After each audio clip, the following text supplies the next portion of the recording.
Hi guys, Paul from PABrewNews. We're over here, hotel style. I took a little special run up to the Pacific Northwest and went to a nice little Viking village named Poulsbo for a nighter. Figured what the hell, I'll go check it out. And I heard good news about the Marina market, and boy do they have beer.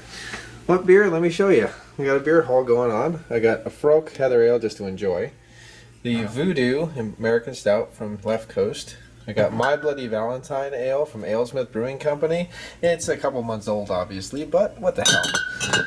Drake's Jolly 2015 De Roger, an Imperial Coffee Porter. Drake's Brewing, I got their Draconic Imperial Stout. Fuller's 1845, a beer that I've been looking for quite a long time, and I believe 1845 is actually the date when Fuller's took over the Griffith Brewery in Chiswick, London. Okay, Gigantic Brewing Company, they're massive beer. Massive beer. And I don't know what the hell it is, but it looks metal as fuck. Okay, Mowgli, I guess that's Mowgli or whatever. Imperial Coffee Porter, aged in bourbon barrels from Caldera. And I believe Caldera is from Oregon. They are from Oregon. How you doing? I thought they were from New York for just a second because I bought some in New York a long time ago, but they are from Oregon. The Barrel Age Hibernation Ale from Great Divide Brewing Company. I was looking for their Barrel Age Bigfoot, but sadly I didn't find it. Going to go Canadian right now from Saint Amois. Vintage Ale 2009, their 20th anniversary. I saw it, had to get it. Okay. Some Old Ruffian style. Bourbon Barrel Aged Old Ruffian Brewing Company from Great Divide. Again, two big old ales aged in bourbon barrels. Still never found the Yeti though, so oh well. Anyway, here we go. This is the Cascading Brewing Company. I don't like pumpkin beers. It's got Jack Skellington on the cover, and it's aged in bourbon and brandy barrels. Fuck it, I'm giving it a go. So this is their Pumpkin Smash, the Northwest Sour Pumpkin Ale, aged in bourbon barrels and brandy barrels, as I said. This is Black Ravens Bourbon Barrel Aged 2006 Vintage Belgian Style Dark Strong Ale. And look at that. That is just, that's sex. That's what it looks like. It just looks like sex in a bottle. And it's wax capped. You know it's waxed, it means it's good. Okay, we're going to go over here. A little place near here, near Poulsbo, is Silverdale. And this is the Silver City Brewing Company. And these are their two, actually I have three, so let me just move this one over just to show you guys. Of course, I didn't have the regular yet because I'm a little hipster faggot, so I always went the bourbon barrel aged version of it.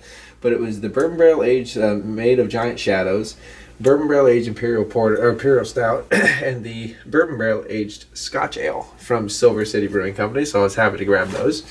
Right now, this is the first anniversary series of the Russian Imperial Stouts from Ghostfish Brewing Company. I've never heard of Ghostfish. First anniversary, how cool is that? I don't know if it's good or not, but we'll find out.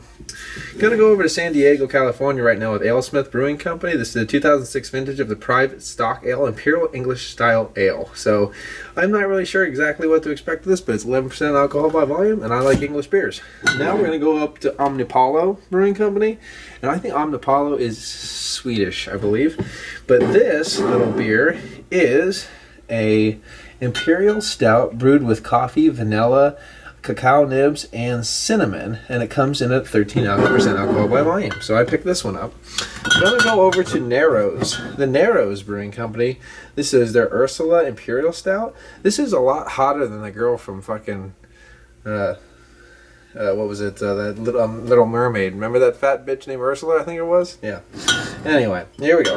Here we go. This is some Lost Abbey goodness. This is their batch or their track 8. This is a ale that is brewed with raisins aged in bourbon barrels with cinnamon and chilies added. Sounds awesome. I don't know exactly the style off the top of my head. All I know is track 10 was, I believe, Serpent Stout. And with a crazy ass thing. I wish I would have got a chance to have that one. Matt from Massive Beers did try that, so go check out his beer review. I actually picked this one up in a CVS or a Walgreens, because why wouldn't you pick up beer in Walgreens? I mean, what the fuck, right? So this is Deschutes Black Butte Porter, but Black Butte Porter. Usually I say but I screwed up the porter for some reason. I don't know why. Anyway, I figured, what the hell, going to Oregon, might as well buy something from Deschutes. So this is there. And the last but not least is a J.W. Lee's Harvest Ale from 2012. I'm a big fan of J.W. Lee stuff. The Cladovatus cast, the Apple Brandy cast was amazing. This is a sherry cast. So they're basically it's in a English barley wine aged in sherry. Limited edition, and they also have a Lagavulin edition for that year too. But I just didn't feel like picking up a Scotch thing that day. I don't know why. Sorry. Anyway, this is the massive haul. I also got a 10-barrel Brewing Company glass.